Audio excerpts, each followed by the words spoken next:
Competitive Pokémon is generally split into two formats: 6v6 singles organized by the fan-made community Smogon, and 4v4 doubles organized by the Pokémon Company.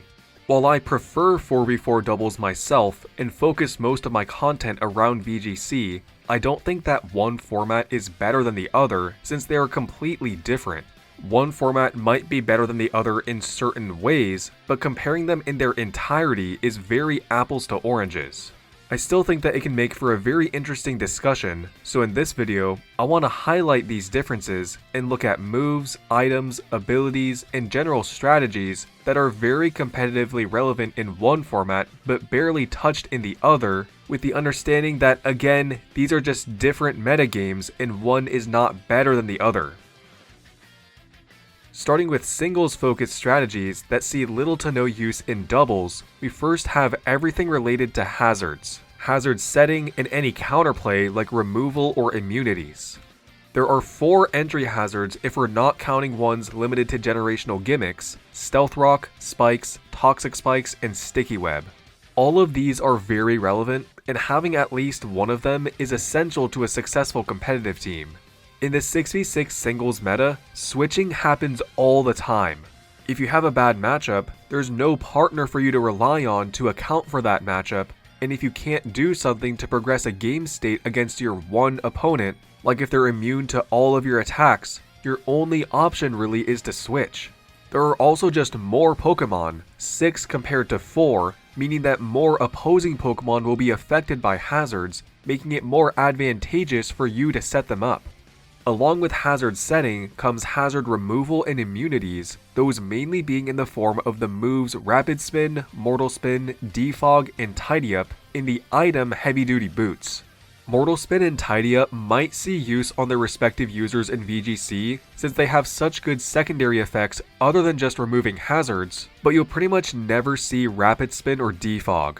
You'll also see Heavy Duty Boots about as often as a full odds shiny. In fact, if this item disappeared tomorrow or was removed from the game, VGC players would probably never notice. 4v4 doubles is just significantly faster paced and significantly less switching is involved because if you have a bad matchup, you also have an ally to rely on that could help with that, so there's less of a reason for you to spend your turn switching. There's doubles games where players won't switch a single time, and with them typically lasting under 10 turns total, hazards would almost never come up, so being immune to them or removing them is also essentially useless. The only somewhat relevant hazard setters in Gen 9 VGC have been Glamora, since it's able to set Toxic Spikes as part of its ability so it doesn't use up a turn, and Wheezing with manual Toxic Spikes since the lack of abilities from neutralizing gas combined with getting poisoned upon switch-in can make for a lot of chaos if you don't have the right counterplay. Next, we have moves that switch out the target, often referred to as phasing moves. The 4 phasing moves are Circle Throw, Dragon Tail, Roar, and Whirlwind, and they are all decently common in singles. They generally serve 3 purposes. One being that since hazards are meta, forcing your opponent to switch out causes them to take damage from any hazard set. The second being that forcing your opponent to switch can disrupt setup sweepers since that resets their stat changes. If an opposing Dragonite is Dragon Dancing all over you, a phasing move forces them to switch, ruining its sweep. The third being that if you have a disadvantageous matchup, you can force your opponent to switch and maybe get a better matchup. Like I said in the previous entry, a bad matchup is a lot more detrimental in singles because you don't have an ally that could help with that matchup. None of these are really factors in doubles, at least not to the extent that they are in singles, so there are typically better options that players use instead. Since no one uses hazards in doubles, forcing a switch to damage your opponent from hazards isn't really a thing. Setup sweepers are not nearly as threatening in doubles because there's much more counterplay that could stop a sweep, making the counterplay of phasing out less appealing since it has negative priority. There's 2 Pokemon potentially attacking that could knock you out before you set up. If you do get set up, but your main form of damage is by single target moves, then you're still potentially threatened by the Pokemon you don't target. If your main form of damage is spread moves, they have their damage cut by 25% of their original power, making them very rarely one-shot both Pokemon, and they can be blocked by Wide Guard. So, phasing moves aren't really that appealing since protecting, redirecting, or attacking is almost always better. There are some really niche scenarios where phasing moves can be good since it has -6 priority and can be used before Trick Room, which has -7 priority, something that did come up in top 8 of EUIC 2025. Last for singles is stalling. This is a team archetype that mostly centers around playing the long game by inflicting indirect damage and chip damage to outlast your opponent more defensively. Commonly used stall mons include Blissey, Gliscor, Clodsire, and Toxapex, and they excel at this for a few reasons.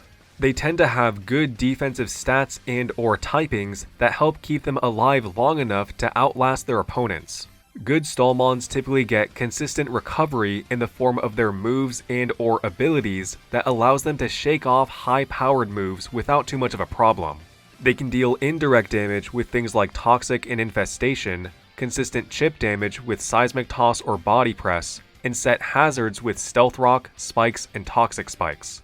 I've discussed why hazards are bad in doubles, which is already a hit on stall mons, and their other draws of dealing indirect damage and chip damage just won't work super well in a fast-paced game.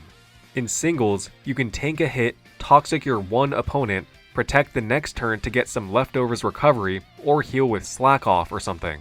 But in doubles, you potentially have to tank 2 hits before attacking, and if you survive, you can only toxic one opponent at a time. Also, if you're trying to spread status, Sleep is a much better strategy than poison or binding moves like Infestation, and while Sleep doesn't deal any damage, it gives you significantly better positioning to set up or start attacking safely, something that you can't do in singles since most formats ban Sleep or restrict its use in some way. In singles, you just need to have one favorable matchup to start stalling comfortably, but that's a lot harder to do when there's double the amount of Pokemon on the other side of the battlefield.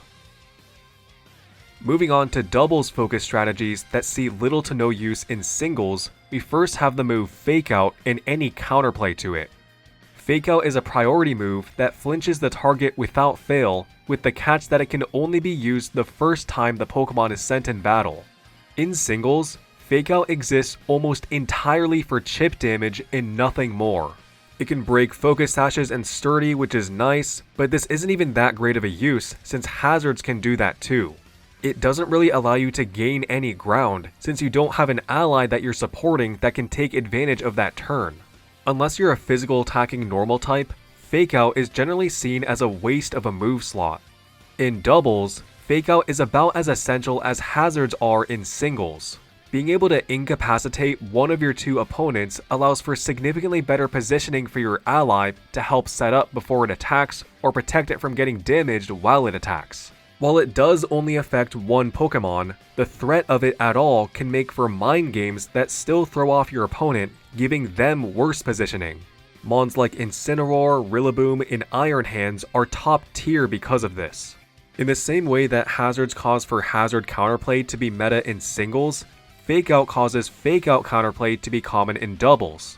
Ghost types, Terra Ghost, the item Covert Cloak, and abilities that prevent Fake Out in some way see a lot of use specifically for getting around Fake Out where they wouldn't normally in singles. Terra Ghost is still very common in singles, but that's more to get around Rapid Spin than it is Fake Out.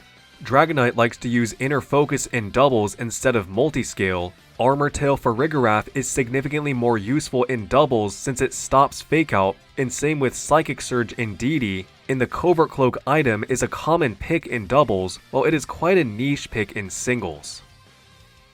Next, we have Trick Room and Tailwind. I'm grouping these together since they are good in doubles but not in singles for the same reason, and let's start with Trick Room. Trick Room is a field condition that reverses the speed order that determines which Pokemon go first for 5 turns. However, that 5-turn period includes the turn that it's set, so in practice, it's really only 4 turns. With 2 Pokemon in doubles, you can have one support Pokemon set Trick Room, while an ally is the one to really take advantage of it, like with Indeedee Female setting Trick Room and an ally Ursaluna being the one to take advantage of that Trick Room. If the Pokemon that takes advantage of Trick Room also learns Trick Room, like Hatterene or Calyrex Ice, you could have one of them set Trick Room while an ally redirects, giving you more flexibility. With double battles lasting significantly fewer turns than singles, that 4-turn period tends to be about 50% or even more of the duration of the battle, making it a very viable and useful team archetype. In singles, pretty much none of this is the case. It's only really viable when the Pokemon that takes advantage of Trick Room and the Pokemon that sets Trick Room is the same Pokemon, significantly limiting your options. If you're using it on a more support Pokemon so that another Pokemon can be the one to take advantage of it, you'd have to take 1 turn setting it and 1 turn switching, leaving only 3 turns of Trick Room left. Setting it and switching also leaves both Pokemon potentially in harm's way, since the support Mon has to tank a hit when it sets Trick Room, and the other Pokemon has to tank a hit when it switches in. 3 turns of speed control is just not worth all of this trouble, making Trick Room not very good in singles. Tailwind doubles the speed of the user's side of the field, and it faces a similar issue but to a greater extent since it only lasts 4 turns including the turn it's set, so in practice, it's really only 3 turns, 2 turns if you do the switching strat that I mentioned with Trick Room. That is, unless you have an ally that can immediately take advantage of that speed boost, allowing you to actually use the full 4 turns, which is one of the reasons why it's so good in doubles compared to singles. Priority Tailwind means that your ally is instantly faster, which is never going to come up in singles since you don't have any allies on the battlefield. Last for doubles is the move Protect.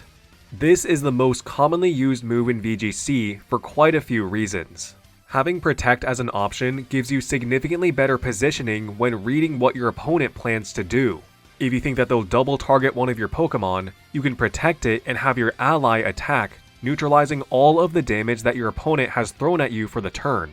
If you think that they're going to fake one of them out, you can protect one or both of your Pokemon if you want to be extra safe. In the last entry, I discussed how Trick Room and Tailwind turn-limited field conditions are quite viable in VGC, and for most of the same reasons, other turn-limited field conditions are also more viable, like weather, terrain, gravity, and Perish Song. They just affect twice as many Pokemon, they are easier to set and take advantage of, and with the battles being shorter, those 5 or however many turns it lasts is a good amount of time. So, counterplay to these conditions is also more common, something that Protect can help with since it can be used to stall out those turns. If your ally has a spread move that hits all surrounding Pokemon like Earthquake, you can Protect for that turn so you don't get damaged. Every VGC team should have at least 3 Mons with Protect, and the only Pokemon that don't use Protect are any Choiced or Assault Vested Mons, as well as Rillaboom and Incineroar since they just don't really have room for it. In singles, Protect has 3 uses: stalling for a turn so that an item or ability activates safely, stalling for a turn so that an opponent's status condition or other field condition harms them more, or scouting out what your one opponent plans on doing. It doesn't give you significantly better positioning since it only gives you intel on one opposing Pokemon, and with Fake Out and turn limited field conditions being less common, it's not nearly as essential to have in singles. And those are some of the biggest differences in the metagames of 6v6 singles and 4v4 doubles. Let me know if I made any mistakes in my reasonings or if there were any other strategies that I missed. Anyway, if you want to support me and my channel, just leave a nice comment since I do read all comments. You can also become a member for 99 US cents a month to get a badge next to your name and early video access like all of these lovely people. If you want bonus content, check out my second channel, Extra Bell, where I post videos I've scrapped for the main channel, as well as more casual, unscripted videos. Likes are also one of the ways that YouTube determines if a video should be passed around to more people, so if you feel that this video deserves to be, I would appreciate it. Thanks for watching.